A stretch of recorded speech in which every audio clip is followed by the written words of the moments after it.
You are now tuned in to the Middle Initial Podcast, bitch. Now everybody pod nowadays, but it pays when you listen to Drew, Kevin, K. Shit, allow me to introduce. Somebody needs no introduction. What's up, everybody? It's your boy Andrew L. Case. You are now tuned into the Middle Initial Podcast. Today's October 22nd, 2025. I'm here with my co-host, as usual, Kevin A. Lewis. Kev, what's going on? Not much, man. How's it going? It's going, man. It's going. Alive. Blessed to be here. Happy to be here. How about you? Sounds like the wind is just saying "fuck everybody" outside right now. But outside of that, no, I'm all right, man. Can't call it. Can't complain. We're blessed to be alive, as you said. To reiterate, we all good, man. What's going on, JJ? What's up? JJ's in the building. You know, we are the We Are Not For Everybody podcast. If you don't know, now you know. We are not for everybody. We don't plan on being for everybody, and that's quite okay. We are here for us mostly and mainly. Let's start it off real. You know, let's welcome back the NBA. NBA is back. NBA on NBC is back, to be specific, but also the NBA itself is back. My first question, though, why did they bring Reggie Miller with them? Why did Reggie have to come along? Oh, so we're just gonna start with the negative. I'm gonna start with the negative because Let's start with the negative. I'm so sick of hearing Reggie Miller. Like Mike Tirico calling NBA games is weird enough as it is, to be honest with you. Like, that was. I'm not saying he's bad. It's just weird. It's just weird hearing Mike Tirico call. We haven't grown past the need for Reggie Miller. Like, what is Reggie Miller bringing that we need? I'm so serious when I ask this. Someone to hate? Like, you don't need his name cachet. You don't. No. Like, he's not providing anything during the broadcast that you absolutely need. He says goofball shit. He says it in his annoying fucking goofball ass voice. And then he just continues the cycle over and over and over and over and over and over and over again. And yet we decide year after year after year that we need to bring him back. And I'm just like, why? Like, y'all ran Chris Webber out of there. And granted, Chris Webber was horrendous. Don't get me wrong. I'm not here to act like he didn't. He should have been brought back, but y'all ran him out of there for poor performance. I assume, at least. I don't know why. Maybe he didn't want to come back. That's also very possible. But he was getting paid a lot to do a cushy job. Dog, they could anybody else, bro. I don't care who it is, any fucking body else. But Gus Johnson is electric. Yes, anybody else. Though. Marv Albert don't have any children or any illegitimate children we could find. There's no extension of the Albert family. They aren't as nasty as he is. Hopefully, I hope he is as nasty as he is. Like, we can't. There's no extension. There's no like anybody we could find. Because like, the thing is, like, they got Jamal Crawford, and Jamal Crawford's quite good.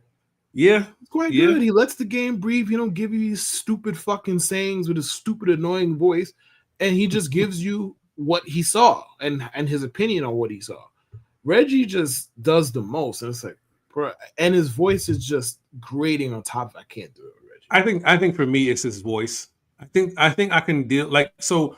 Richard Jefferson is very good. Like, I like Richard Jefferson when he does things. His voice isn't the best. I don't like his voice, but I like what he has to say. And I like his anecdotes and stuff that he says. So I can deal with Richard Jefferson. He's very funny. He's very funny off the cuff. You ever watch his podcast and stuff like that? He's very funny. He's good. I would prefer, get Vince Carter from behind the desk and let him come announce a game. Get somebody to announce a game that's not Reggie Miller. Just get some. It can be. You got options, but right. Reggie's never. They're just gonna keep bringing him back. Whatever. I give up. I think the only thing I can't fight no more. I give up. Right. I think the only thing that Reg brings to the table is someone to hate, and I guess if that's a part of the formula, like to hate. I'm not hate watch, but hate listen to someone part of a broadcast. But I don't think that works as well as people. Nobody's watching to hate him. Right. Like, we're watching because we like basketball. Like, nobody's watching to hate that nigga. Right. Outside of when the Knicks and the Pacers were in the Eastern Conference Finals last year, the only reason to hate is that, Reggie was a part of that broadcast, and that made sense in that pocket because it's like, hey, this is the playoffs. This is his former team. We know the rivalry. So that makes sense, right?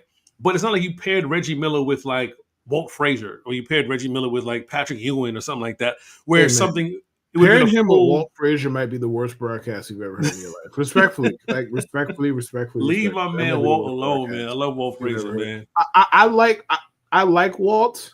I'm just saying him and Reggie together would be insufferable. I like Walt. Like him and Reggie together would be the worst. The worst, respectfully to Walt. Fuck Reggie. Hey, listen, we're starting the show. We're not even talking about the basketball game that's been played. We're talking about Reggie Miller. Yeah, we're part of the problem.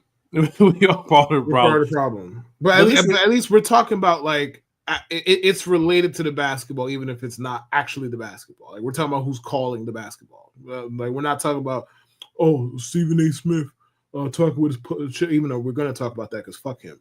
But like all of yesterday, the NBA season's about to start, and the day before rather, the NBA season's about to start, and we're talking about a one-sided beef like that. It's so NBA. Like we don't do it with any other sport. I digress.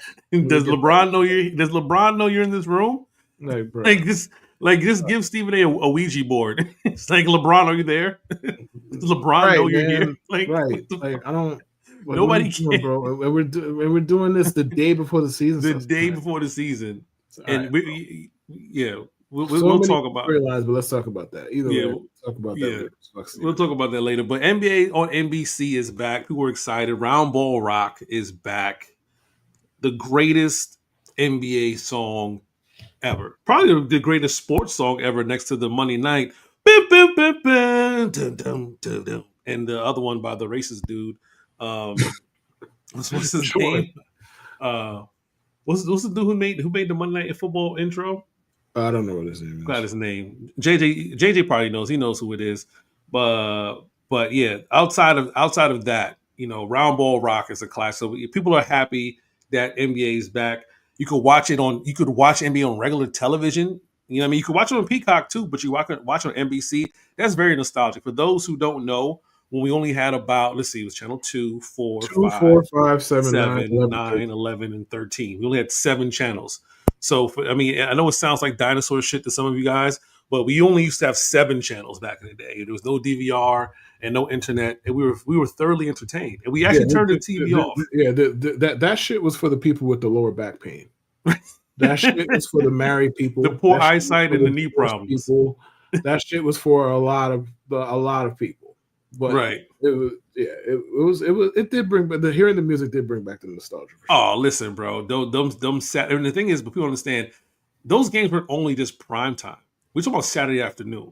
We're talking about like you watch a Saturday morning cartoon, you watch wrestling, and then 1 p.m. you might get Bulls Knicks at 1 o'clock, and or maybe like a 2 o'clock, 3 o'clock game. But you had your fill of your television as a child. You got to watch your cartoons. You might even had a chance to watch NBA Inside Stuff that day too. You know what I mean? So you had a good full schedule of television. And you got a Round Ball Rock on a Saturday afternoon. Like that is just the most amazing feeling growing up. So getting that back last night at a primetime game. My only problem is this: I wasn't around for that doubleheader.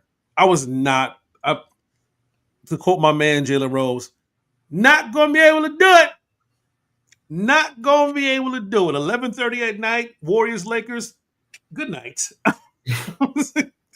What's the score? 37-30, second quarter. Good night.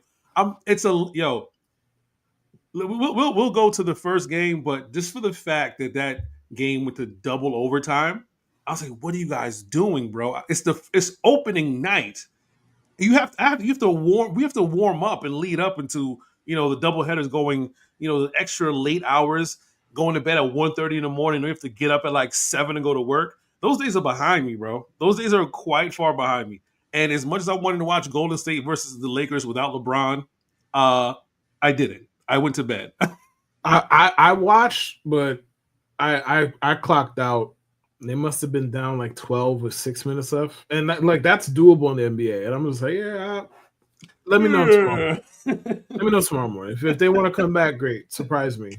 But I don't think it's about to happen. So I tuned out with like 4 minutes or 5 minutes. Good fucking night. The funny thing. Somebody tweeted out.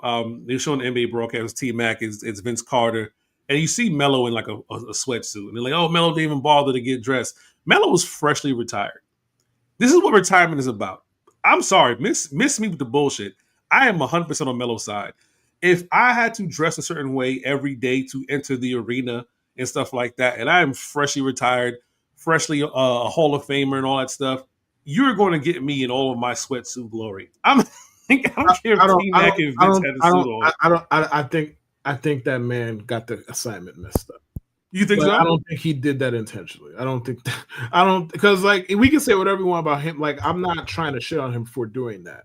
But does it look a certain way when everybody else is in suits and you're in a sweatsuit? Yes. Do I think who cares? I don't think he wants that. Do you think you might not care? I certainly don't care. If I had that much money, I'm showing up with a sweatsuit and flip flops. Who gives a fuck? I'm betting because you're here for me to talk, right? Like I'm not. Right. We're talking about basketball. Like we ain't going to a court. We ain't going. It ain't a law firm. We're talking about basketball. I don't care that he dressed up that way. I found it funny personally. But is he going to do that next week? I would be surprised. Yes. I'd be surprised. Yes. Not because he cares like that, but because it just NBC. If anything, NBC probably gives a fuck. If we're gonna if NBC tells Melo to wear a suit, I'm pretty sure Melo's gonna miss that week. Pretty sure Melo. Hey. I'm not going to be. I think he's going straight Magic Johnson. A good bit of money. I don't think he's just going to be. Yeah, I'm not going to be here, bro. Listen, retirement is retirement, and this is basketball. At the end of the day, all the decorum around sports is a little bit too much, right? Like it's heavily coded. It's bro, like Monday Night Football. Jackson Smith, Njigba scores a touchdown and slam dunks it on the goalpost, and they give him a flag. Enough.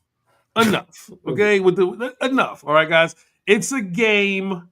This grown man getting paid to play a game, and when you go to the gym and you go to the Y or wherever local gym, you don't put on a suit to go shoot hoop with your friends. All right. It's just please, if you want to do it for the commentators, the sportcasters, whatever. These are former athletes, bro. I am 100% on board with Melo just wearing whatever the fuck he wants. I think because Vince is like more season retired. He's out for 2 seasons. He's been out, or 2 years, I should say, since he retired. T-Mac, of course, been out a little bit longer, so I get that part. And if we remember, T-Mac in the suit is not necessarily a great look anyway, because if you recall T-Mac's pants, he's not really the advocate for wearing suits now, if we remember correctly. But at the end of the day, presentation aside, the nostalgia, everything was cool. And then we actually got basketball. So the first game opening night was Rockets versus defending champions OKC. Kev, to me, and correct me if I'm wrong, OKC didn't feel like NBA season just finished, right? Summertime. OKC didn't feel like the champions, right? They are. I didn't get that energy that they're. Oh yeah, I forgot they are. Shoot, SGA, he's the MVP. He's the face of the league. He's the finals MVP. I don't get that feeling. And I think this is why people don't necessarily gravitate to small market teams winning stuff, because you just don't get that same feel as if another team had won and it was their opening night. And this is not to take away from OKC. They were a great team. That was an entertaining NBA Finals. I'm not of the idea that... they don't move the needle. Right. They don't. That's just the truth. They don't move the needle. They felt like the champions to me, but I understand why it's different when a prestigious franchise wins one as opposed to them. It's not. It is what it is. You can hate it, love it, do whatever. Somewhere in between. That's just what it is. They felt like the champions to me, but I was watching the ring ceremony. I'm like, I'm at the point where ring ceremonies don't do shit for me. Like, unless my team is going to be the one to win one, I don't really care. I don't really care to watch other people get their rings, bro. Right. But as far as the game is concerned, you watch. So Houston doesn't right now. Houston is running with no point guard. Pretty much, Amen Thompson is running the point guard. They're running the tallest lineup, like since whenever. Right? I think everybody's 6'5". I think the average height they put it in centimeters for some reason. I don't know why they put it in centimeters. Who the fuck is going to do the measurements, bro? Right. I think they put average centimeters 80.5. Just put it in feet and inches, bro. the metric system, like be damned, right? But like everybody in the starting lineup is like 6'5" and above, right? People were wondering how this going to work. You know how it's going to work? Whoever the fuck that dude is, Sagoon or Sagun, Shengun. whatever. Sagoon, right? Yeah, Shengun, yeah. Shengun, Shang Tsung, whatever the fuck. He was busting they ass. He's pretty good, bro. I knew his name, but not like verbatim, but I knew his name. But his game, bro, not familiar with your game. I apologize. Was familiar with your game. He does a little bit. He does a little bit of everything, man. He's pretty good. Everything. Like, he does a little bit of everything. He could pass. He could board. He could shoot. Mm-hmm. Like, he could take you off the dribble a little bit. He could take you in the post. He does a little bit of everything.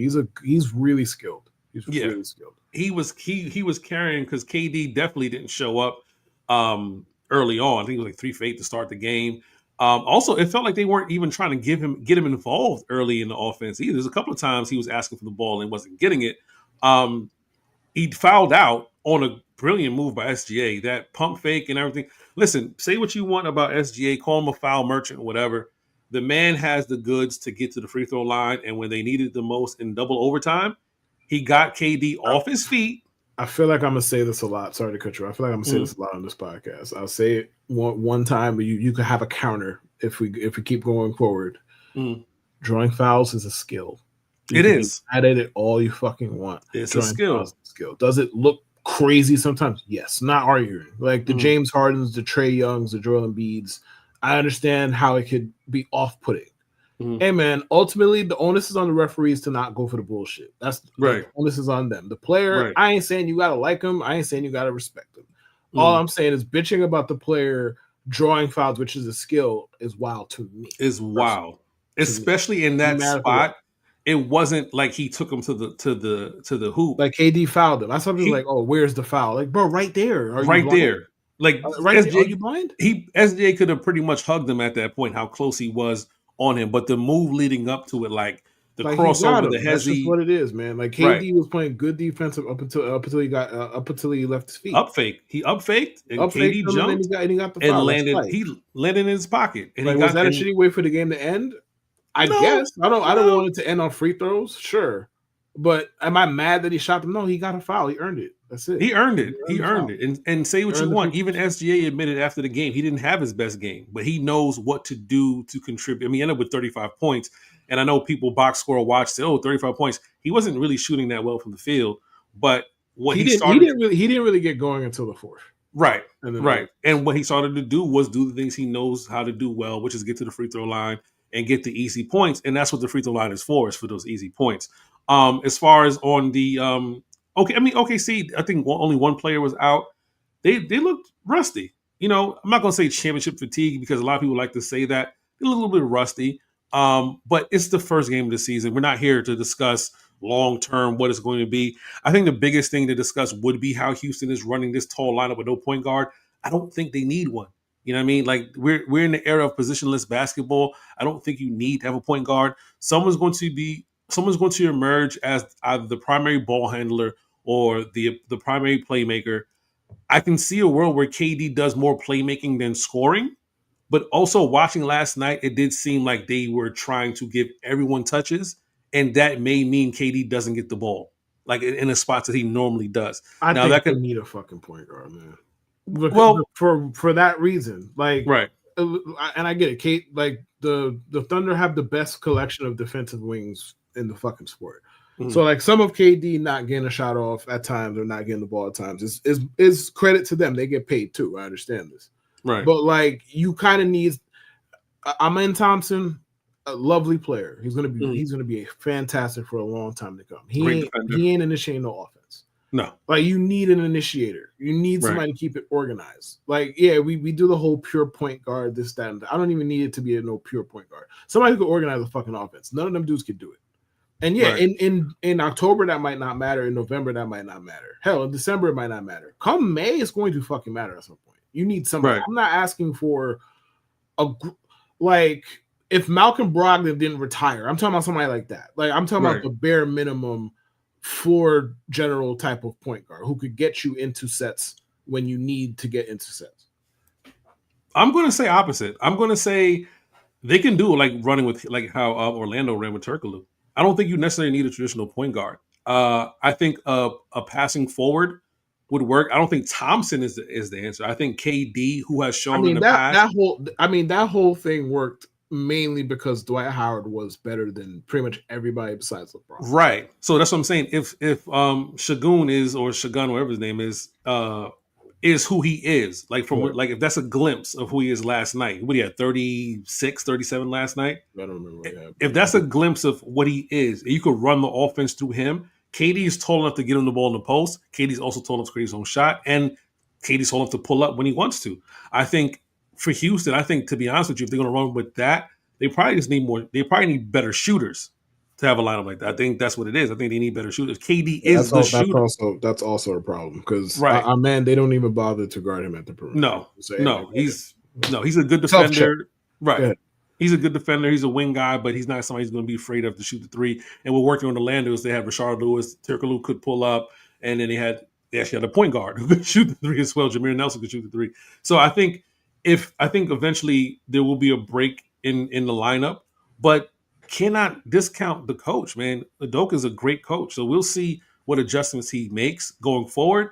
But Houston had a lead in that game. Houston had the game. It felt like Houston was going to win at certain points in times, or at least it was going to go down to the final shot, and they were going to have an opportunity to win it in the final second. It's game one. There's 81 more games to go. Not going to dive into speculation, but I think that was the most intriguing point of last night's game was how Houston's lineup and how it matched up. And they matched up pretty well with OKC. We'll see what happens with OKC when they're fully healthy, but that's one point. I didn't watch the Golden State Lakers game because, again, it was getting late.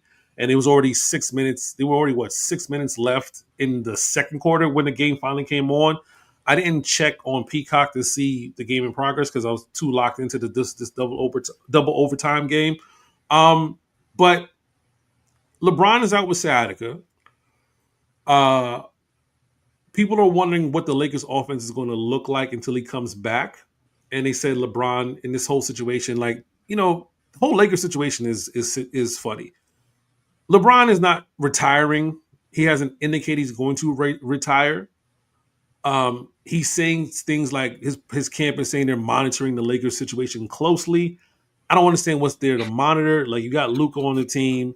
Oh man, I saw that. I'm like, monitoring what? Yeah. And my thing is like, okay, you decide you want out, bro. You're making $51 million.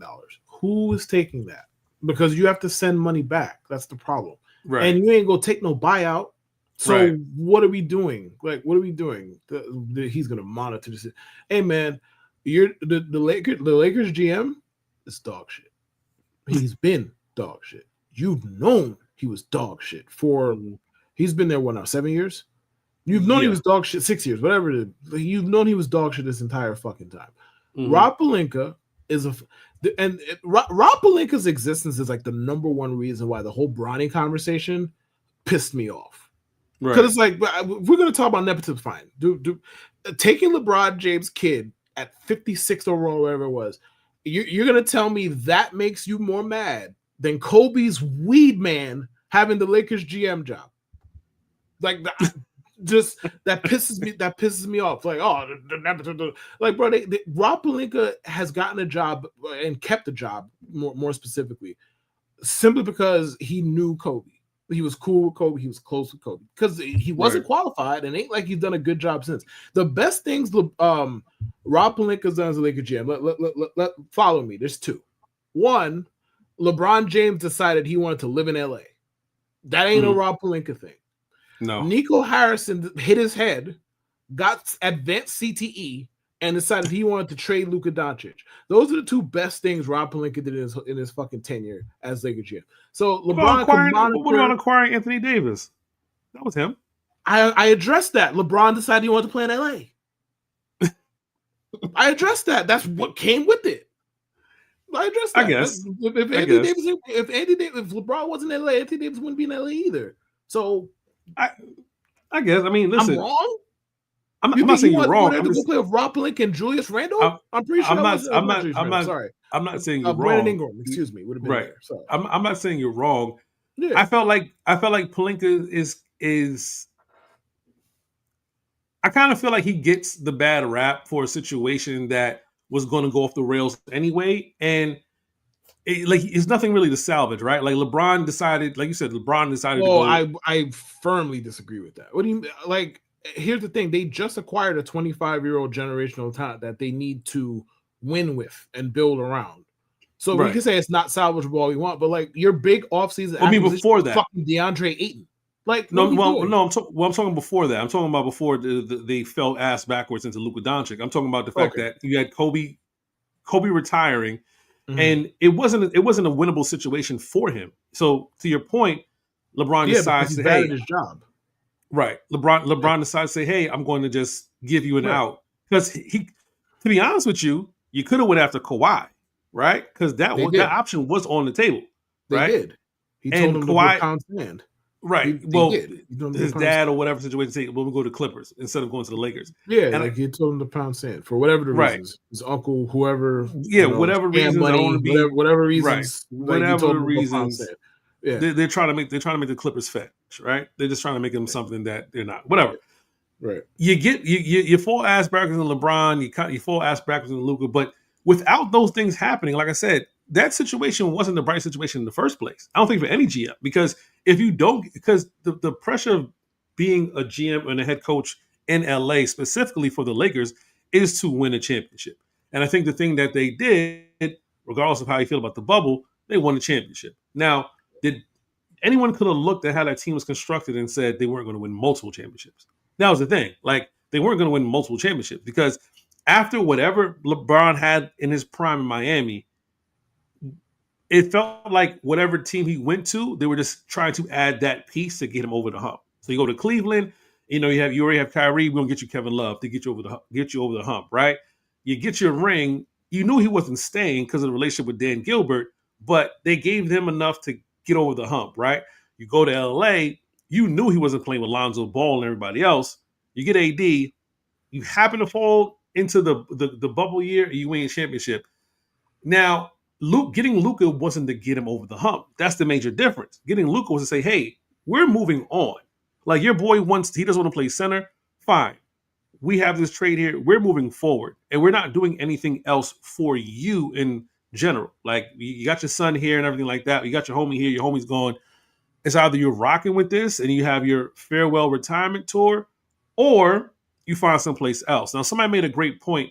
I think it was Bomani and somebody else making a great point of how it is like to like fall off, right? To be an NBA legend and fall off. Not a lot of NBA legends get an opportunity to fall off, right? Certain things have to happen. Like Kobe, even though he was done, he had a 61-point game to finish off. We knew what the Lakers were. They were done. I right? I feel like we're really gentle about Kobe's final years, and like No, I'm I'm not just even saying not it even wasn't. coming from a position The to team hate. was But I saw that clip that you're talking about. And right. It was like he didn't go outside. Yes, he did. Right. Like we remember the final game because we chose to, and quite frankly, look at me crazy if you want to, but because he's dead. Like we look at his final game, what it was, like it was cool. The last like 3 Kobe years were a waste of time. He was stealing money. Well, let me not say stealing. No, the Lakers were giving him money because his name is Kobe Bryant. He won 5 championships. He decided to be a Laker for life. He was one of the worst players in the NBA for 3 years running. Like when he ended his career. You're going too far. I'm not. You're going way too far. You're going way too far. You're going way too far. You're going one of the worst players. From his from the time he tore his Achilles rather to the time he finished. That was what, 3 years? He wasn't Kobe, but he wasn't one of the worst players in the NBA. From the time he tore his Achilles and he came back to the time he retired, he's one of the worst players in the NBA. I'm not making this up. But look at the team. Look at the team. We're talking. I'm talking about him. Nobody's asking. Nobody's asking that team to win games. That team's right. Stuck. But that's what I'm saying. So did he. That's what I'm saying. With LeBron right now, they're not doing anything for LeBron to win now.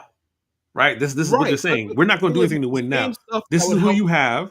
The same stuff that would help LeBron would help the team. Right. And we're not doing that because we need your money off the books so we can get somebody younger and we don't have to bring their son up. Right. So that's what I'm saying with the whole thing with LeBron. He's not going to retire a Laker. right? I mean, Shaq didn't retire. Like Shaq was he I started think the with writing's Orlando, but right. because he still can play and he has 1 year left on his deal. And I don't think I he don't think should. he's. I think LeBron should embrace the end. That's the problem with what's going on in LA. LeBron is not embracing the fact that this is over. Like this is done. There's My, nothing my, left for you my, to my, my, do. my thing is the GM is dog shit. That's the That's problem. fine. That's fine. But in this Like the LeBron is still situation, LeBron averaged 25, 8, and 8 last year. I'm not trying to that's hear how he's the problem. bro. That's fine. It's the I'm not. situation is He's not the problem. it's over. You're an athletic specimen. That's fine. That's fine. Their marriage is over. Cool. Right. But his like, career should also be over. He doesn't need to embrace shit. They're paying him healthily to play. I'm not talking about LA. I'm talking about LA. I'm well. talking LeBron needs to embrace the fact that this is done. There's nothing left I think for you he to understands. do. Stop wearing out your welcome. I think he There's understands. nothing left for you to do. Like you've already defied. He had no alternative though. You've defied Father Time. He did. Right. Yeah. You have the all-time. You're the all-time leading scorer in just general, just scoring points. Period. Regular season, postseason. Right. You're not going to get that elusive fifth ring unless somehow you get. Maybe you go to Golden State or whatever. But right, there's nothing left to prove outside of proving something to yourself or staying long enough for Bryce to come up and playing with Bryce or whatever situation you're trying to do for yourself. Yeah. But we're at this point with the marriage and also with his career that you just don't want to fall into that going outside bracket. That's the part that's the part we're trying to avoid. We're trying to avoid the going outside and being held to the sideline because he has sciatica. I don't know if anyone knows how bad sciatica can be, but sciatica is something that is it's debilitating, right? It like literally, it's not just about that pain up here. It goes to your back, it goes down your spine, it goes down your leg. There's numbness. It's not something that you just easily, you can live with it. You can manage it depending on where the nerve is pinched is going to be the problem. Because if it's like a spinal thing and you can alleviate the pressure on your spine, that's one thing. But if it's up your leg, bro, it's no surgery for that. It's literally rest and stretching and stuff like that. And if this is what he has to deal with for the remaining of this season, next season is going to be worse. Next season will be worse. I think it's time for him to wrap this up. Don't let you beat Father Time long enough. Don't let him usher you out and say, hey, give me your hand. Give me your hand. He gave the Lakers let's go. Too much of his time. He did.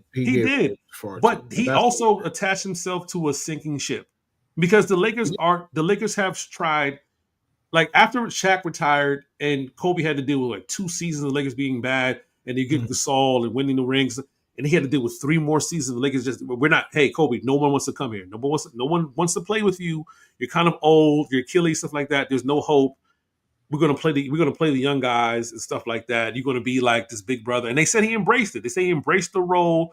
They said this is when he knew Kobe changed, when he was just embracing the young guys. Like he was like, hey, this is what it is. I'm Uncle Kobe, whatever. This is what it is. That's when they knew it was done. When it was like no fire, no competition. Hey, it's over. It's time for LeBron to realize, hey, even if you come back and make it through this season, that sciatica not going away. It's time for you to find your exit strategy, whether it be part-time player or whatever. This is done, bro. Because the first year he averages 15, they're gonna throw those stones. The first year he don't average 20, and they throwing stones already, and we'll get to that too. But I think it's time for him to realize, hey, this is it, bro. There's nothing left for me to do. I've done it all. Pass the torch. It's a good time. Like if there's any opportunity right now is to pass the torch, name the guy that you want to be the face of the league. Name the person that you like the most who you think is going to carry the NBA the rest of the way. And I think that's also part of it too. I think LeBron being the ambassador that he is, I think he wants to make sure that the NBA is in good hands. And because he had to carry that for a long time, I think he doesn't just want to leave it for chance or somebody else, like for somebody who doesn't really want it. And we had a conversation about a lot of guys not wanting to be the face with good reason. I think he still wants to have hey, who's going to be that guy? If I had an inkling to who he would pass the torch to, it would be Giannis. An inkling. And I'll say that because Giannis was to come to New York badly. He wants to play as the long Knicks. as Steph is around, he don't got to pass the torch to nobody. That's true. That's true. But Steph is also old, so we don't know when LeBron's going to hang it up. It could be next year, it could be 2 years from now. And Steph is 37. We don't know when he's going to hang it up neither. So, and as long as Steph is around, he he don't got to pass nothing to nobody.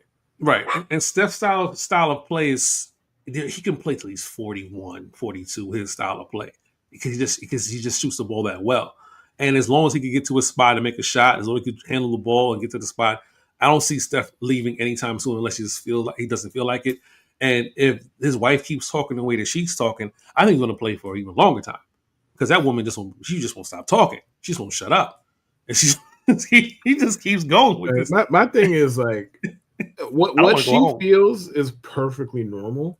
Like whether it's perfect. Like, oh yeah, I didn't think I was going to be here. Yeah, we all have that. Like, right. That's perfectly normal. Right. I just don't understand why. Like, you're a public figure. Like, fact of the matter, you're a public figure. Why every time she's talking, it's the same lane she's driving down? That's all I'm at. Like, why? Like, what? You're married to Steph Curry, cool. Like, you don't have to love your marriage. I don't give a fuck if you. Personally, I don't give a fuck about your marriage. But you're making it our business when you talk about it publicly all the time. And I mean, granted, the majority of the things we want to talk to her about, and by we I mean y'all, because I don't give a fuck about her. But the majority of the things that people want to talk to her about have to do with Steph. It's like every Tuesday, like, I'm not getting attention from men. Like, you're married. Like, I expected to be something else. Like, okay, you've been married for like what, 15 years? Not more than that. She's been married for a long time. She's been on television. She had a cooking show. She's written books. And I'm like, what aren't you getting? Why every time you speak about your marriage, it's this. That's all. I don't understand why it's that every single time. It's one thing if it's isolated. Like, all right, one time I said this, but then I gave my flowers to Steph. It's like everything. Like, yeah, this wasn't what I thought it was going to be. Then do something about it. Like, what do you want us to do? You're just telling us this.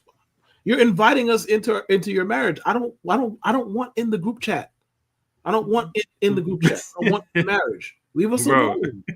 It's the same shit all the time. Like, I don't understand. And if there's any motivation for Steph to stay on the road, is that.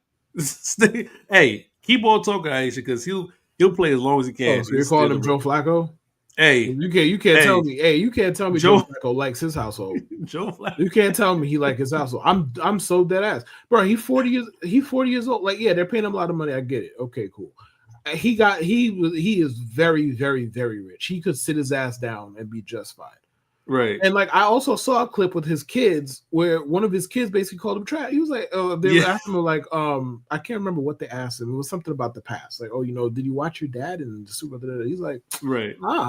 He wasn't that good. It was like, I understand why you don't want to be at home. I wouldn't want to be around mealy mouth either. I wouldn't want to be around that shit either. I get it. Hey man, there's a lot of shit talkers, but I don't think there's any shit talker better than this guy right here. But if you look at any head coach of a quarterback like that, you're going to see similar results if you go across the league.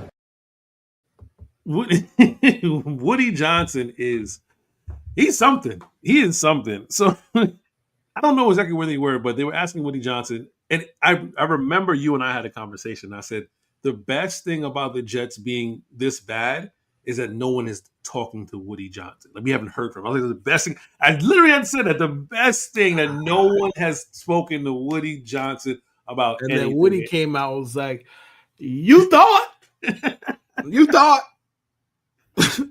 You thought. In support of your head coach, which I'm glad that he supports Aaron Glenn. I'm glad that he said he hugs him. He wishes him the best every week and stuff like that. And he's not being fired and all that. But to come out, he was at the full ownership meetings. To come out, thank you, JJ. To come out and say, "Hey man, what do you expect with with what he has at quarterback?" Well-known fact, for those who don't know, checking in for the first time, I met Woody Johnson at Jets training camp in 2023, I want to say, which was like the first 2022, because the first year of Aaron Rodgers being a New York Jet, right? So of course, everyone's excited. I go to training camp, and we see this helicopter flying over, right?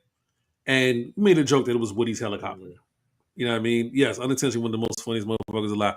We made a joke that it was Woody's helicopter, but it literally was Woody's helicopter. He landed, whatever. We didn't see when he came in, but he comes on the field and he's walking, shaking hands, kissing babies, talking to fans. He stops right in front of me. One, he was asking me about my Mekhi Becton tee, but he made it his business to let me know. Doesn't it feel good to have a good quarterback? Like, he was like, yo, like if Zach Wilson was an earshot, buddy, like, bro, he made his intention very clear. Fuck that guy. We got Aaron Rodgers now. Doesn't it feel good to have a guy who can throw the ball? So I'm not surprised that he said what he said at the owners' meeting. I'm just surprised at the timing. Moogie is your GM. You knew you guys were signing Justin Fields for whatever. You're paying him to be there. If you're Justin Fields, Kev, and you hear Woody Johnson say that about you and about to say to the team, where's your mindset go after hearing something like that at an ownership meeting? Nonetheless, I mean, where can it go when it's unequivocally true? I mean, it's true. You just got benched. Like, we've seen the film, we've seen the games. He's been bad. Now, I mean, he's getting paid a whole lot of money to be bad. Like, yeah, do you want to hear the owner talk shit about you in public? No. Understand? I'm saying, listen, I'll say it again. For those who weren't here, I'll say it again. Look, there's too many really good black quarterbacks out here for me to go to bat for a bad one.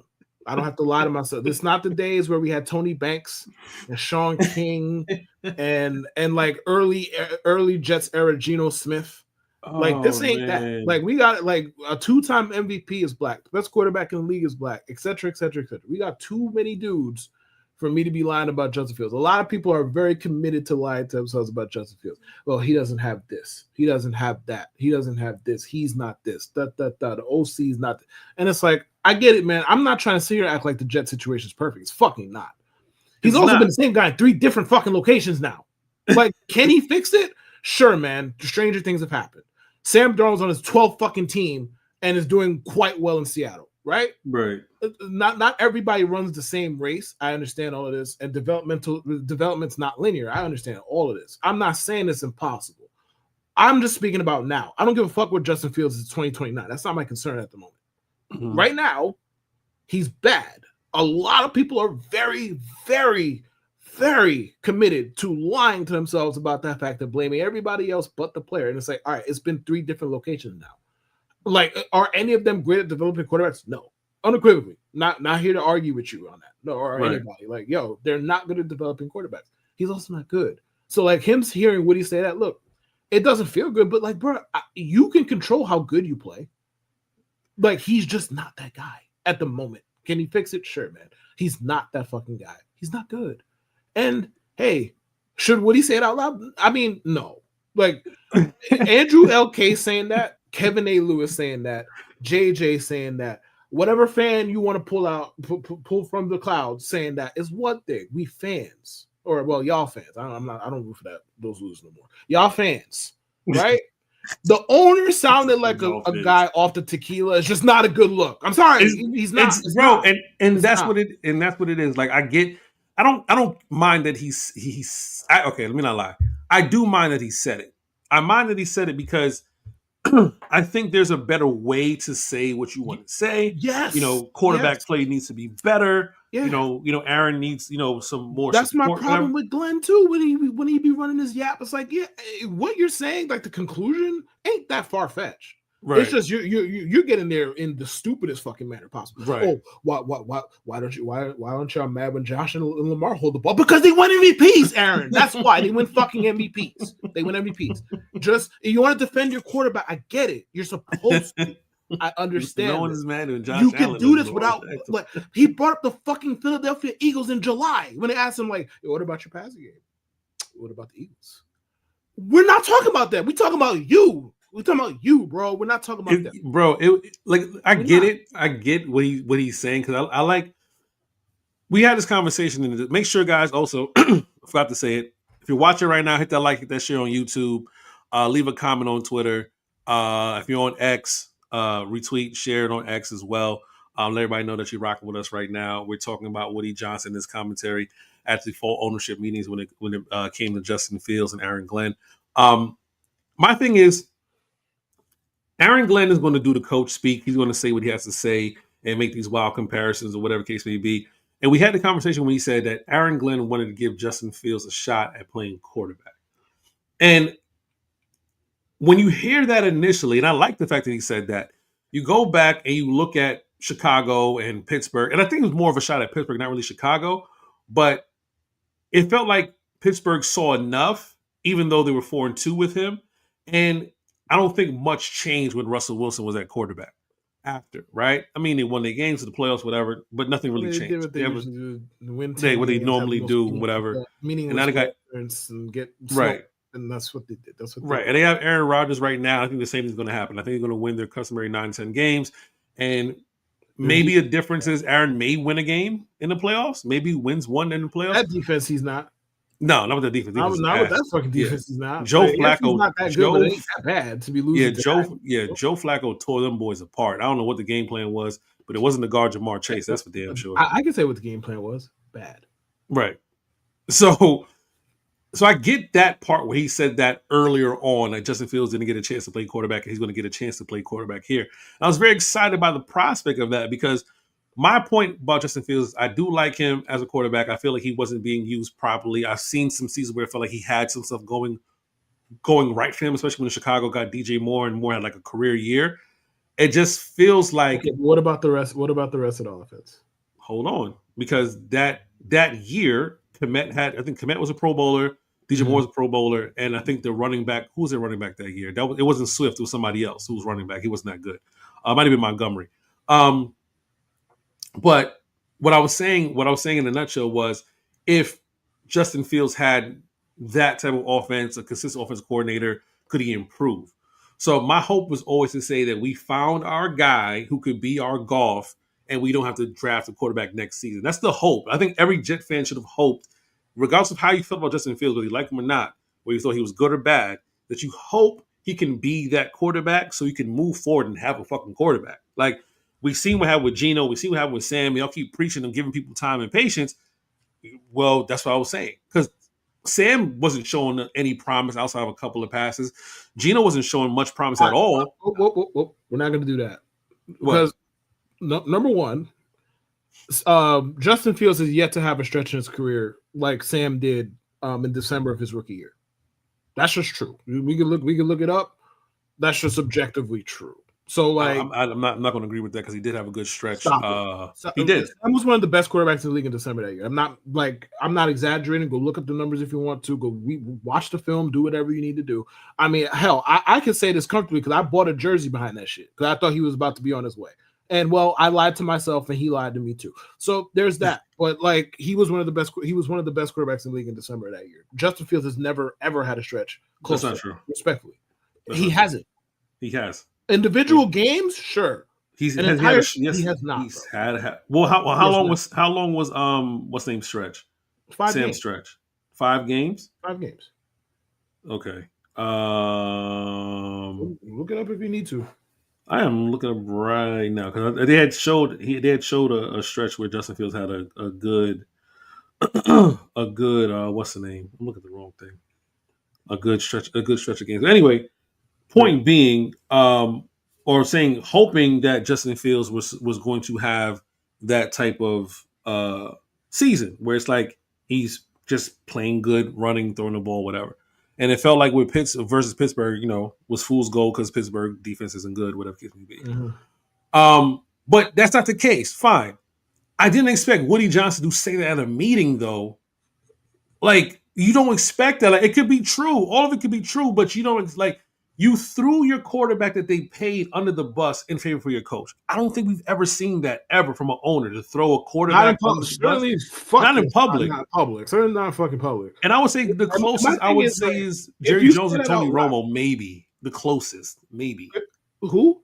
Jerry Jones and Tony Romo, like maybe. I don't recall. I know in the central part where he didn't like him. Jerry didn't throw Tony under the bus. It was just Dak is better. We're moving on with Dak.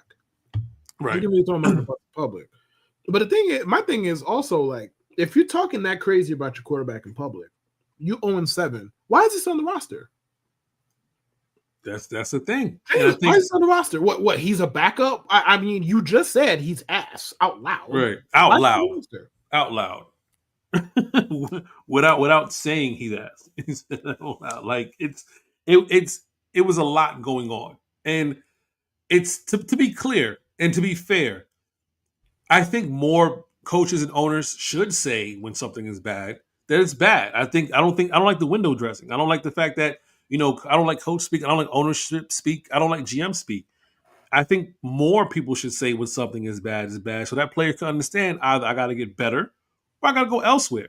But I just think the timing of this for him to say it, I mean, it's a vote of confidence in Aaron Glenn still, and I guess I don't know what the sign on was for Glenn to get Fields. I don't know if it was a Moogie move or mutual.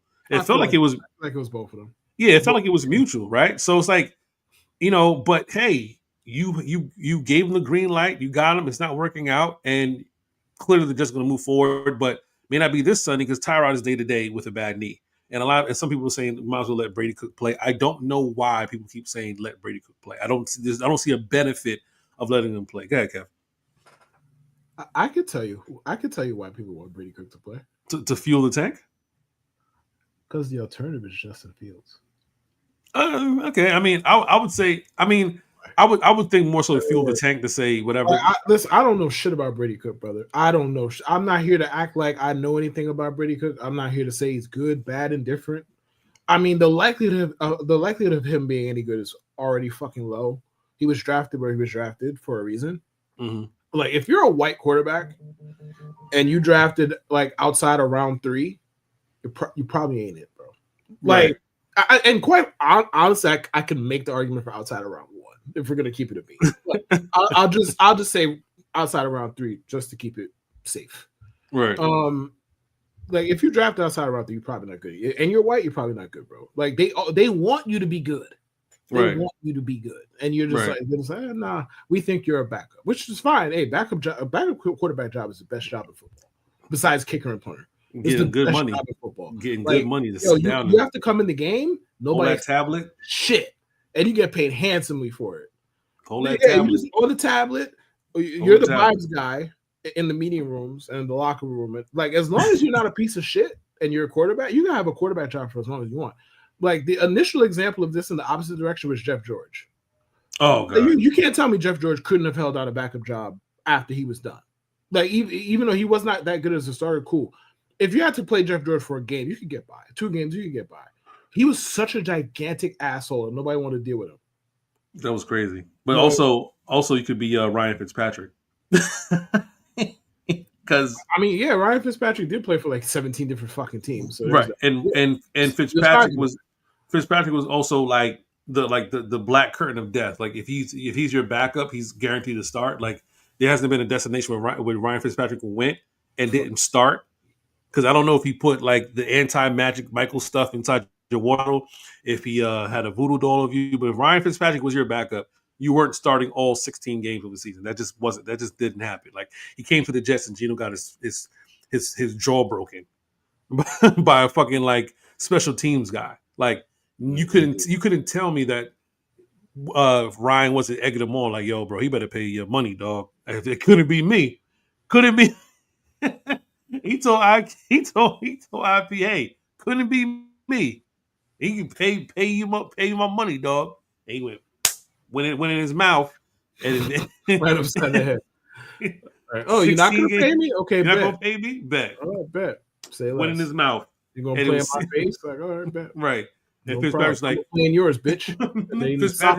Fitzpatrick's out here like, yeah, okay, so I get the whole arm loose, but yeah. We'll most likely. I mean, also look at it like this. I don't understand why people think Tyrod being a starter on the Jets or anywhere is a thing. Tyrod hasn't been healthy in years. I think since like his last healthy season was 2016. You know what I mean? Yeah, he's done. I mean, he's 30, 34, 36 years old, whatever. He's been in the league for 14 years. He's going to give you a game or two. We have short-term memory, but the Jets knocked him out versus the Giants. That's how you got what's name to come in. Remember when he started against the Jets and he got knocked out the game and he put in the Cutlet DeVito in the game, whatever case it be. Tyrod's not long for this league, bro. He's here for a good time. Tyrod is the best quarterback of the Jets roster. You know what that also is like? It's like being 4'5" and then the other person is 4'2", and you're like, I'm the tallest person in the room. Like, yeah, but you both fucking short. So you both short. It's like being a little person in the kindergarten brawl. Like you can definitely beat them kids up. You could definitely. I gotta send you a clip afterwards. But they're gonna get some hits in. Carlos Miller and I don't know who the name of the dude. I've seen his face. I don't know that, but they're talking about little people. Yo, it's so fucking. Oh, Carlos Miller and not DC Young Fly, the other dude. No, I don't think it's somebody. I don't think it's a regular on there. It's somebody. It's somebody like, unassociated with the show. But they were talking about what a little person's funeral would look like.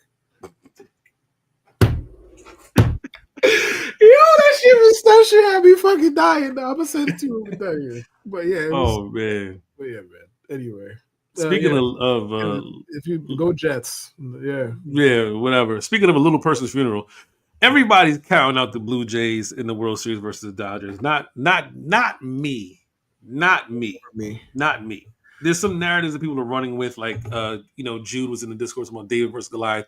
Jude doesn't watch baseball, so I don't expect him to have a common sense point. But the Blue Jays have the 5th highest payroll in the major leagues, guys. Let's not treat the Blue Jays like there's some small market slouch who just entered. They spent a ton of money. They retained Vladdy. They got Springer. How many years ago when they had Springer? When the Mets, the Mets should have got him and they didn't get him, whatever, because people are afraid of optics instead of paying people. Like nobody died, guys. Like nobody was doing steroids, but even still, like the optics, like. The funny thing about the whole thing with the Mets, like not taking anybody from Houston because of optics, is so fucking hilarious. Seeing as they made a competitive offer, he just didn't pick them. Yeah, I mean, but the thing is, there was a lot of conversation surrounding it, so I felt like he took the background. Hey, let me go to Toronto. Toronto's offering me money. No one's going to pay me any mind in fucking Toronto. Let me go to Toronto.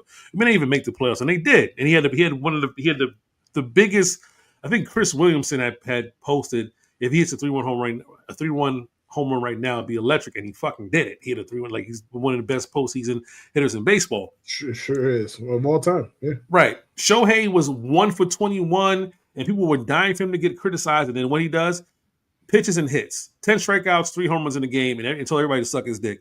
I need people to understand this.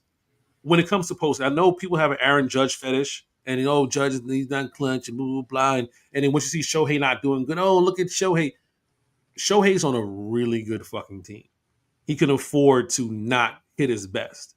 Aaron Judge, outside of a couple of guys, he is the offense. He's the offense in its entirety. So it's a lot of eyes on Judge when he doesn't hit 15 home runs in the fucking postseason. Don't get me wrong. It's a way to look at things. Judge has a long history of being not his best. That's not right in the postseason. Like he has a long hit that, and they haven't won.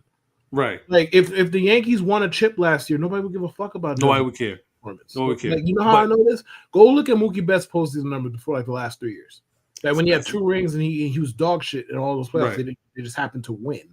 Right. Like nobody cares if you win. So you don't win, and you have a long history of this, and you play for the Yankees. Like, yeah, you're gonna get criticized. Right. But, like the Yankees moved the needle more than anybody else. And I'm not saying this is somebody who has some fetish for the Yankees to get this kind of attention. I do not care personally. I prefer it. They get less attention, not because of any Jude shit where it's like, oh, you can't say things about my team. I could say this, not that kind of shit. But people are so dumb about people don't even pretend to not try and be the stupidest person imaginable about the fucking Yankees, and it irritates me because I'm like, y'all are not this dumb otherwise, but you choose to be this stupid about the fucking Yankees. Either way, Ohtani was never going to get criticized on that level because A, he has a chip. Mm-hmm. B, most of us think he's the best player on the planet. And C, the Dodgers just don't get covered the way the Yankees do. For whatever the reason. You can talk about the ring if you want to. They just don't get covered in the same way. The Dodgers lose 5 straight, it's just another week. I'm talking about the regular season, obviously. They lose 5 straight, just a week. The Yankees lose 3 straight, it's DEFCON 5. This is why they can't do it. And I mean, the Yankees fan base is full of fucking rabid morons. So they just feed them. They feed them steak. That's their way of feeding them steak. And they go eat, bro. Go eat. Have fun. But as far as the World Series, to get back to the main topic at hand, as far as the World Series, I think the Blue Jays have a shot. I would not bet on them, obviously. I don't think this is going to be some 4-game, 5-game like runaway the way other people think. I think the Blue Jays are good. My problem with them is I don't think the Blue Jays pitching staff is that good. Now, Kevin Gausman is good, yes. Trey Yesavage, however you pronounce his name, is pretty good. Mm-hmm. Outside of that, like you're gonna be starting Chris Bassett. Like, what are we? Max Scherzer, sorry, Max Scherzer in their pitching rotation. I think their pitching rotation is going to be their. That's going to be and they're starting Blake Snell tonight. The Dodgers. He's a 0.86. Friday, yes. Friday, sorry, 0.86 ERA. The Blue Jays haven't decided who's going to start Friday yet. They're going to give up. Pitch Game 7, so I assume it's not going to be him.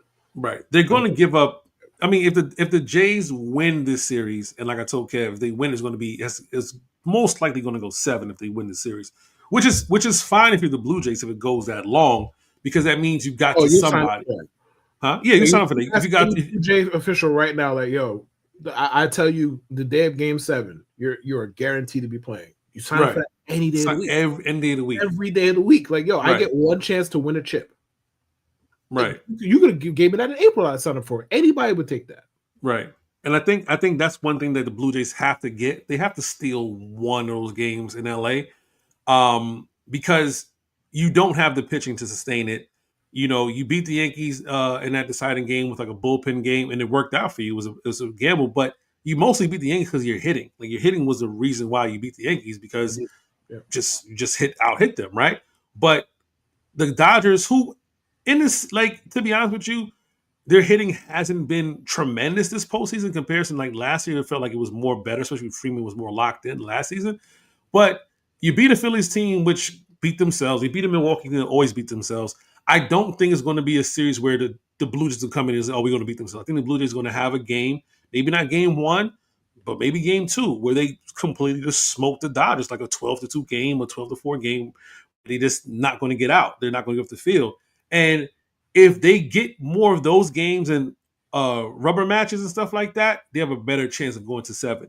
But if they have them games where it's like, hey, we got to smoke game 1, 4-0, 5-0, whatever, and then Yamamoto comes on game 2 and they lose that one in a similar fashion, the series is over. They're going to have to attack one of those guys early and often. I mean, even though no one thinks this way, I'm pouring all of my chips in the game 2.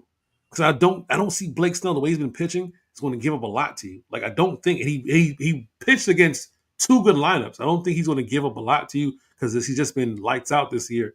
But you can get some of a Yamamoto who does give up home runs. But he kind of locked in, like, later on during the season. He started off slow and he kind of locked in now, like, you know, as the season went on.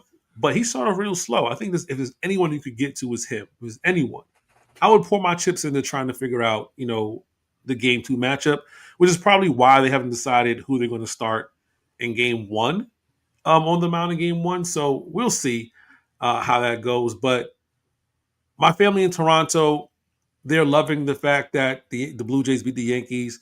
They're loving the fact that they're in the World Series. What they're not loving is this whole reimagination of the Drake versus Kendrick thing. Like, this is not Canada's. Like, Drake and Kendrick was not Canada versus the U.S. beef, but people are making it that way, which is so corny. Where it's like, you know, this is like Drake's revenge or whatever. But in typical Drake fashion, he drops a Dodgers OVO fit, and I'm just like, there's a jinx. Maybe he realizes he's a jinx, and this is his reverse jinx. He decided to drop this Dodgers OVO fit. I don't know what they're thinking, but whoever Drake bets on, the opposite's going to happen. Like, Drake had bet on the tennis. I think he bet on the number 1 player, and I ran to the Discord. I said, "Yo, Drake just bet on the number 1 guy to win. He's going to lose," and he ended up losing. If Drake is going to bet on the Dodgers, or for some odd reason, because he feels like that's going to happen. I'm, this is just his luck. Go Jays. But this is not one of those things where it's like if the Dodgers win, it's another victory over Drake or whatever, or if the Blue Jays win, is Drake's revenge. Like it's none of that. It's a fucking baseball game. It's a team that hasn't been to the World Series since '93. The last time the Blue Jays went to the World Series, it was when they went back to back. My family was very. The last time the Blue Jays were in the World Series, you were what, 20? This has been Andrew L. Case, and thank you for listening to the Millennial Podcast. Because hey man, I'm glad. I'm glad you found humor in that. I did a lot of humor, actually. But yeah, it's been a while for the Blue Jays. I'm definitely gonna be watching. This is another thing too, man. Is this like the first World Series? No, it's not. This is the second World Series where the color scheme pretty much is on the nose. Red Sox and Cardinals was what, 2004, I want to say, and then now we get an all blue Dodgers blue versus Blue Jays blue. So let's rock with this. Who has the better? Who uses their color scheme the best? The Blue Jays or the Dodgers? Dodgers. Yeah. I like the Blue Jays, man. I like the color. But it's a really good uniform matchup. Like, I'm not trying to act like Toronto don't have that shit on, as the kids would say. Man, that sky blue, that sky blue with the royal blue. That goes crazy. Yeah, it goes crazy. Yeah, there's nothing wrong. Yeah, I'm gonna change my mind. You gonna go Blue Jays? I think the Dodgers do use their color scheme better, but I think the Toronto has the better uniforms. I don't know if that logic makes sense, but I'm going with that. That's what I'm going with. I think Toronto does have the better. I think Dodgers is clean, it's crisp, it's simple. Yeah. I think Toronto, since they're not one of those typical 1940s teams, 1910 teams, they've been more versatile with their uniform and their logo. Man, Toronto's had some dope merch in my life. I remember, like, I have a lot of fitteds now, but like back when I was in high school, early college, like I used to have even more fitteds, bro. I was once rotating like 6 Blue Jays fitteds at the same time, bro. They used to have so many fire hats. I would just buy up all of them. Like, oh, you're a Yankee fan, so I think if they have something good to purchase, I would buy Blue Jays World Series cap. I'm not too sure what they're rocking with, but if it's something clean, it would just be the logo with the patch. Right, but like I feel like wait, you're talking about shirts and stuff too? No, not shirts. I feel like their cap is clean. They have another alternate logo thing that they don't use. The Blue Jay, like throwing up the maple leaf. Yeah. They don't use that one, but I feel like they have something worth buying. I'll get it because the Blue Jay stuff is fire. It's pretty fire. It is. Nothing wrong with the Dodgers stuff. But hey, blue is a classic colorway, bro. Anything blue and white, especially royal blue, is a classic. Go Dodgers, baby. Yeah. I of course, you being a Yankee fan, you don't want the Blue Jays to go Dodgers, baby. crowned. Let's ruin baseball, baby. Yeah. And me being an honorary Canadian, I'm gonna go with the Blue Jays, man, because I got family in Toronto, so I'll go with the Blue Jays. Let's move on real quick to something hilarious. What you need ibuprofen for when you have a perk? The lean back. A bar. Hey, man. Hey. A bar. Hey. I don't like giving credit to people I don't like for spitting that shit. Let's call it that. I don't like it. He was spitting.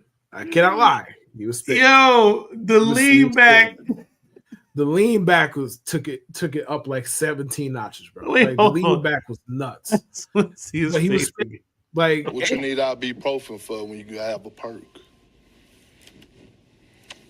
The lean back. Yo, the lean back was crazy, bro. The lean back was nuts. But His reaction you was know what like, that reminded me of? Did you see that lady who was writing a book about Eric Adams? I don't know if it was about Eric Adams or she was writing a book and he was in it. I'm gonna go ahead and think it was the latter. And he was like, "Yeah, I'm running for mayor, and I won't do this without you." It's like, yo, I hate that nigga, but yo, he was spitting. He was spitting with that one. I see why she went for that shit. I see why he was spitting. I don't even know the context. I don't know if I don't even I forgot who he's talking to. I don't know the context. If it was like did she say anything about a headache or anybody saying something? Oh, apparently she must have used like they're like real buddy. Like that's what she went on Twitter to like defend him. She was like, right. I said something. I said I had a punchline about his name earlier, and then that was just his response to it. He was not trying to spit game at me. Relax, like that's what she came out to tell us. But yeah, so apparently that was the context, and he just took it there, which just very funny, like very funny. Yo, listen, bro. The kids call it Riz, but you know we're not going to do it on this program. We're not going. Yeah, we call it. We're not going to do it on this program. You're 48. I'm 38. We're not going to. Yo, man. let me cut your screen off, bro. Let me take you. This show is Middle School Podcast, brought to you by No One. Andrew, I'm your boy Andrew Case. Make sure you subscribe to the YouTube channel. Follow us on Twitch. Make sure you follow us on Twitter. Kevin's misbehaving, man. I don't like the fact that he keeps trying to age me up. So I had to put him on timeout real quick. But I don't understand how this is my show and I'm getting booted off. Bro, that's crazy. Come on. I'm getting put timeout. I'm getting technical fouls. What the fuck is this? Perk 30, Big Perk. Listen, bro. I like it. Listen. If my last name was Perkins, if people call me Big Perk or call me Perk. Oh, I'd have been putting together all the Perk lines. Yeah. So I don't blame him one bit.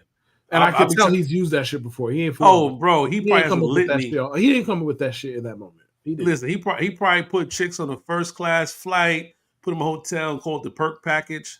He probably say some shit like the perks a day in Perk. Jesus, like listen, if that was me, I have a whole list of perk shit. Perkisms. Yes, a whole list of all the perkisms. Yeah. I mean, I could do a lot with Case, but I think Perk is. But Perk is just a little better, man. Perk is a little better. Perk's a little better. He didn't have no shame, but I know someone who does need to have some shame. Come on down, Stephen A. Smith. Again, have some shame if you fucking can, because I don't think Stephen A. Smith has an ounce of shame in that faded ass hairline. I don't think Stephen A. Smith has an ounce of shame in that crusty ass thin mustache. I don't think Stephen A. Smith has an ounce of shame in them buff glasses he was wearing on the mellow and whatever. Not the buff glasses, the mellow pod, whatever. I don't like Stephen A. Smith for several reasons. And I've listed all of them multiple times. But I'm going to give you guys more smoke for Stephen for Stephen A. Stephen A. was on the what's the name of Carmelo's podcast? 7 p.m. in Brooklyn. 7 p.m. in Brooklyn, right? Yes. He's all right. Let's just go. This is a brief history lesson of who Stephen A. Smith is. Stephen A. Smith used to write for the Philadelphia Inquirer. He covered the Sixers. He claims to be a Knicks fan, which he's not. He's a conditional Knicks fan. He claims to be a New York fan in general, like I guess Jets, Giants, whatever. He just picks and chooses whatever wave he wants to be on, right? But as of late, especially with Trump as president, he's done this a lot of like, and just to be fair, like you want to say dick sucking, dick riding, you want to call him the coon, whatever. He's just been doing a lot. He's just doing a lot. And one of the things he's doing a lot about was, coming on that show. And this is why Melo's getting a lot of heat. Coming on that show and talking about LeBron. and saying LeBron has always been fake and phony and this and the third. Now I get it. We've made our LeBron jokes and about like LeBron being a liar and fake reading books. LeBron talking about watching The Godfather but don't have a line, can't quote any line from The Godfather. LeBron getting poked in the eye saying he saw 3 baskets and aimed for the middle. Something predicted. Yo, that was top tier. Son, that one was top tier. Son, when he got up there, he acted like he invented the deluxe album. Bro, my favorite non-basketball LeBron moment of all time. Favorite thing. But Stephen A. saying that this man's been phony, always been phony, whatever. Somebody had dropped somebody. Westbrook felt the same way, whatever. I don't care. Really don't care.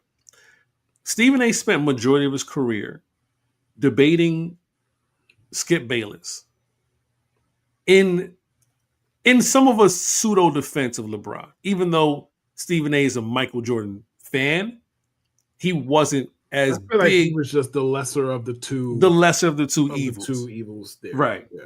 I don't think he was because he would often come to his defense, right? But then when things switched up, when Skip was gone and Shannon came in, and you can't be a bigger LeBron fan than Shannon, it felt like Stephen A. was definitely turning into the skid and saying, hey, Jordan's the GOAT, and this is why LeBron can't be the GOAT. Now, one thing about LeBron James, and this is honest to God, and people have to understand, LeBron watches pretty much everything.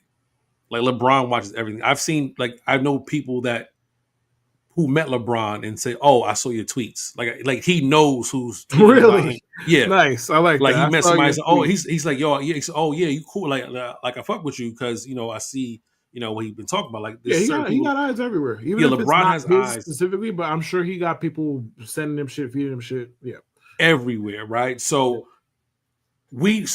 eventually LeBron just pretty much does like what Funk Flex and Jay-Z said. When that fake text that came out, this is Jay-Z text Funk Flex said, "This is Hove." It was a fake text, real. But it was hilarious. It was hilarious the fact that was out there. That this is Hove. It was so funny. But LeBron had his "this is Hove" moment where he was like, "Yeah, I'm not going on your show to talk to you. I'm going to go to see Pat McAfee because I know you don't like Pat McAfee and talk shit about you." Right after your show ended. After your show ended. And we know that Pat McAfee is a direct competitor to Stephen A. And Stephen A. is not a big fan of Pat McAfee because Pat McAfee is doing what he wants. And he's a white man with full autonomy. He brought the cursing to ESPN. He's not wearing a shirt, even though at times he'll take it off and put it back on. He started wearing a shirt more often now. But Stephen A. didn't like the fact that Pat McAfee had also autonomy to do whatever because he was new, but he was also bringing in the type of fan that ESPN wants to cater to. So Stephen A. has pivoted a lot from his normal stance where it seems like he defends black people, he defends certain things, to what he has been underlyingly doing for a long time, right, Kev? Is like pretend like he fuck with you. So to the point where he's talking about Kyrie and the vaccination thing. Mm-hmm. Stephen A. was one of the main people dragging Kyrie Irving. It fucking was. Stephen A. has dragged Kyrie Irving through the mud a lot through his entire career. When he was doing the Sage and all that stuff and the bubble, Stephen A. has taken shots at Kyrie every single chance he got. You can't even keep it real yourself, bro. You now saying, "Oh, in hindsight, I think Kyrie was right about the vaccine." But see, here's the thing. Mm-hmm. We know what he's trying to set up, man. We know who he's trying to cater to. Mm-hmm. So, like, is it disingenuous? One could argue, but right. I think he is showing you who he is, and everything that he is saying and doing is headed right down the path of that. And that's another fucking example of it. Mm-hmm. So, I mean, Stephen A. is going Stephen A. You're not going to stop him, and you can call him a coon, you can call him a dick rider, you can call him whatever you want. Whatever you want. You're going to do what he do. He's going to do what he does, and the path that he's going down is this whole thing. He's on a political panel the other day for some reason. I don't know why Stephen A.'s on a political panel with a bunch. Oh, you know why? I mean, I know why, but I mean, you know why? Yeah, but it don't got to be. It don't got to be sensible or knowledgeable. Just have him there, yell for 20 minutes, and he's entertainment. He has said things like he wanting Trump to step in to help Caitlin Clark to address stuff in the WNBA, which doesn't make sense, or saying stuff like talking about Jasmine Crockett, and do you think you should want to work with this man? Like Stephen A. has been a dick rider. He's been a Trump dick rider. It's not he act like he's scared to say anything bad. Like, oh, you see what the revenge tour that he's on. You see what he's doing, what he's talking about, what he is. And you want to work with this man? You don't want to work with that man? You think this is viable? You think this makes sense to sit here and talk bad about that man, knowing what he knows? Okay, Stephen A. to say you scared. And to quote somebody, my man Curtis, if you scared, get a dog, nigga. If you scared, get a dog. Like you're like, oh, he's walking around. He won losses versus ABC. He's vindictive. Yeah, so yeah, we all know that Trump is a petulant child, and if you talk about him, he's going to either attack your brand or attack your job. And you only care about the bottom line. You care about yourself. Yep. You don't care about nothing. You get called out by everybody, by Jamel Hill, by Monica McNutt, by whoever. You get called out every chance you get. And the number one response is, at the end of the day, I'm a black man. I'm a black man on television. He loves pulling that card. He loves pulling that. I'm a black man. God damn it. You know what I mean? The best thing he did was talk shit about Jason Whitlock, and he deserved that, like in recent memory. Well, other than that, Stephen A. has no shame. None. And I don't think, and I hope Mello addresses it, but I don't think that was cool for Mello to have this dude on, knowing what he was going to be talking about. And not all press is good press, and not all publication is good publication. And to have this man, especially because Mello and LeBron allegedly are cool, and I don't know how friendly they are, but they have a relationship, and platform this man to sit there and say that somebody that you fuck with is fake and phony, right? And then have him not even question the fact that, bro, you were very against Kyrie Irving. Why all of a sudden it changed? And this is the thing with journalism today. No one is asking questions. No one's asking follow-ups. Everyone's letting people talk and just talk and say a lot. When you watch these political conversations and Trump says for the 5th month in a row, check the tariff shelf. He said, there's money, President Trump, there's 31 billion. And I said to him, is a good 31 billion or bad 31 billion? It's a good 31. And they don't know where, Mr. President, we don't know where it come from. And I told him, check the tariff shelf. That's where it's coming from. 31 billion in the tariff shelf. And there's no follow-up. There's no follow-up after that. Like, sir, what are you talking about? There's no, who's this money coming from? There's no follow-up. And you're allowing people to come on platforms and say things with no follow-up. And that's the bad look. Because I don't expect Mello to have a follow-up because he's not a journalist or whatever. But if LeBron's your man's, phony how? How is he phony? Go ahead. My thing is, Mello, I wouldn't be surprised if there was some resentment that Mello has for LeBron James. Now, I want to be careful when I say this stuff because I'm not one of those people who feel like I have parasocial relationships with these people. I don't know these people. I don't know what they do. All I'm saying, and I get that Mello became a Hall of Famer,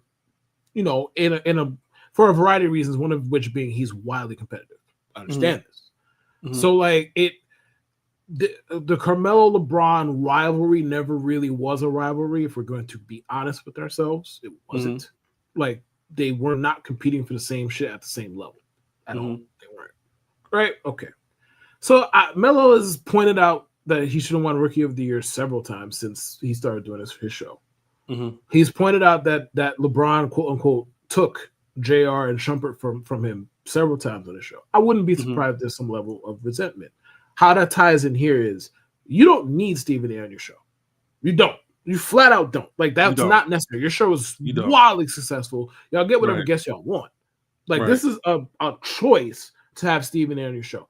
And he's a popular figure and he makes for an entertaining show. I can't listen to him for long. Other people can. Obviously, he's made a lot of money being on TV, being in everybody's faces every fucking day. So whatever. My thing, you don't, and if you have him on the show, him and LeBron are, and it's mostly one side at this point because Stephen A is the only one talking about it. But they don't fuck with each other. They have not fucked with each other for a long time. This is going back even before the incident at Staples in March or Crypto. Yes, yeah, not to be forgetting. This is going that, long before that, but that was when it kind of came to a head. Like, all right, Mhm. I've had enough. I'm gonna pull up on this thing. All right, so he Mhm. did, and then after that, LeBron did what he did on McAfee. Mhm. Said out loud he don't like that nigga without actually, full on saying it. Just mocked him for an hour, basically. Right. Okay. And Stephen A came out and said to everybody who listened since, and granted, to be fair to him, they're the ones asking him, to be fair, that he don't like him. All right, so you're gonna have this man on your show. Here's what could have been very simple. Just don't ask him about LeBron. We know where they stand. Yeah. We know where they stand. There's nothing that Stephen A is gonna say that is surprising to any of us about this. He don't fuck with that nigga. LeBron don't fuck with him either. That's your man's, or you claimed that that's your man's, and you're gonna sit there and have a nigga on your show that don't like your brother, and you're gonna sit there while you talk shit about him. That's fucking weird to me. That's weird. It's very weird to me because you don't need it. It's not. It's one thing if Carmelo needed the advancement. Like if we go and we have our friendship. And for some reason, I don't even know who the fucking op would be. If I have ops, I don't know who they are. But if you have an op of mine on the show that I don't fuck with, and we all know you don't fuck with, all I'm saying is just let me know that that's what happened before the clips drop. Right. I wouldn't be the one telling you like don't do that. Look, if talking shit about me and you sit there and be like, oh, see, well, that's not really the case. Do your little half-ass defense. If that's what it takes for you to elevate your career, hey, I'm all for it. I want my friends to elevate. So cool, I'm all for it. But if you don't need the fucking elevation, you don't need the money, we're gonna have to have a talk. Because I don't understand why you need to do that. That's my thing. Why do you need to do that? Because you didn't have to ask, you didn't have to have him on the show. And then fine, you decided to have him on the show because he's an extremely popular guest. You didn't need to talk about me. Right. Like you could have had, they talked for about an hour. I think the episode went for like an hour 20. And they talked about LeBron for like 10 of that. You obviously got 70 good minutes outside of me. You didn't Everything need to speak else about me like that. You didn't need to speak about me. I don't understand why you did. Right. Like you, and the thing is, there's nothing. I mean, outside of Stephen A's flourish into the conservative market, which he's always been. Like he's friends with Sheriff Clark. For those if you don't know who Sheriff Clark is, he's friends with Sheriff Clark, right? He's just full on diving into home plate on it. Yeah, he's just full on Pete Rose sliding in the third as fast as he fucking can into this bullshit. And he keeps talking about being a Democrat and what we should do and what Democrats should do, whatever the case may be. You're not a political pundit. You don't have a history of politics. You're a sportscaster or whatever, broadcaster, whatever the fuck category you want to put yourself in, an entertainer, a former writer. That's the lane that you're in. There's nothing of value in politics that you can bring. And you're diving into this angle, and one of them is being like, well, I'm anti-LeBron, which a lot of people who don't like LeBron, because LeBron has demonstrated to a point where if a black issue comes up in sports, he'll demonstrate, and then he was told by some white lady to shut up and dribble, right? So we know where LeBron stands on certain issues, social issues. And we also know where Kyrie Irving stands, and whether Kyrie Irving wanted to be vaccinated or not. We do know there was some racial undertones for him saying, hey, I don't want to be vaccinated, and how people were treating him, right? They weren't treating him as a white anti-vaxxer. They were treating him as a black person who said, I want to get vaccinated. And Stephen A., you were part of that treatment. And on top of that, you got vaccinated. So this hindsight and shit, whatever case may be, and saying he was right about something, he knows exactly where you would know exactly what and it's shameless. Like, a lot of things. He's not stupid. He's not stupid. He is an extremely calculated individual. Right. But the thing that just grinds my gears with the whole situation is that Melo just sat there and have him on. It's not sweeps week. There's no reason. There was no reason to have none. None. There's no and again, if you have him on, cool, great. You feel like you had to. I don't know why. You didn't need to have him on, but fine. You had him on. That's your friend. Okay, cool. Hey man, a guy that you go back with what? 22 years, 25 years. How long did they know each other? Probably should be off limits when you know they don't fuck with each other. Right. I feel like I'm not speaking out of turn here. Like no. he should be off limits. Like I'm not in the room. Right. I'm not in the room. Like, and you're saying something, and then of course you're saying, all right. So on top of that, Melo plays with LeBron on the Lakers, bro. He got you a job. He did. Like He got saved a job, his life, bro. Right. Like, he saved his life, bro. Like, he saved him from fucking drowning, dude. Right. And it's like, yo, you gonna let this man sit there and say that man is fake? He's phony? That's crazy to me. Like, that's crazy to me. I understand what you're saying. Like, that's nasty behavior. That's to me. nasty, That's nasty work. behavior, bro. That's nasty work. Matter of fact, I gotta make a quick adjustment. Now that we're saying this. Now that we're saying this right now, we make a quick adjustment. That's nasty behavior, bro. Carmelo have some shame. Yeah, you too. Yeah. Yeah, have some. You get a bit of this shame too, bro, because you always talk about being solid and being this person and, you know, all the stuff, this cachet that you have. And that was a low cachet move, bro, to sit there and have Stephen A. Smith come up and say what the fuck he was saying and not to check him at all. Like, at all. To be like, hey. You don't need the advancement. You don't need the gain. You don't need the financial gain. You don't need none of that shit. You just did that just to fucking do it. Just to do it, bro. And you had him sitting up there talking crazy about a man that you've been calling a brother for 25 years. Or 20 years, 22, whatever the fuck years. Right? And you guys go back from like high school, because when you were they matched up against each other, I think once in a tournament, like high school tournament, whatever. You're older, right? You're young. They're about the same age or whatever. But you went to Syracuse, and he went. He was still in high school, and you went to the league. He went to the league same time, so you're in the same rookie class. It's not like there's not a history stemming back from 2003, right? There's a whole history and before that, because when you're a top player in basketball, you always end up seeing each other some way on the way up. You always end up seeing each other. Like, we played in this tournament. He was an AAU kid. He traveled. You always see each other. There's never been bad blood between you guys. Like, never been bad blood where something negative was said between you guys about whatever. Feel how you want to feel about the Rookie of the Year stuff. You know, some people feel like you should have gotten it. I'm one of them people. I felt like you had a solid rookie season. You team to the playoffs, and you were part of that. I felt like you should have been Rookie of the Year. But even with that being said, there's never been bad blood between you guys to have someone come on your show. Crazy to me, bro. To talk bad about somebody you've known for that long in front of you, and for you not to at least say, "Come on, now, we're not going to do that. We're not going to do that." And you've done that before. And that's the thing. But that's the thing. You can't do that once you already asked him the question. You can't sit there and tell him, like, "No, we're not going to do that." You know what he felt when you brought him on the fucking show, right? And like, you didn't think to say at any point to your co-host, like, "Yo, we can talk about whatever the fuck. We're not talking about LeBron James. We're not going to talk about unless we're making this about the Lakers and basketball. We're not talking about LeBron James' personal. Like, that's my man's. I'm not going to have you talking crazy about my man's in front of me. Like, that's so easy. If you feel like you have to fucking have him on the show, that's an easy thing to do. And he didn't. And it looked crazy to me, at least. Yeah, it looked crazy. So have some shame. And maybe next time you're on big old NBC, you won't be dressed like you're running errands. Maybe, maybe. If you guys enjoyed the podcast, make sure to subscribe on YouTube. Make sure you hit that like, and make sure you hit that share.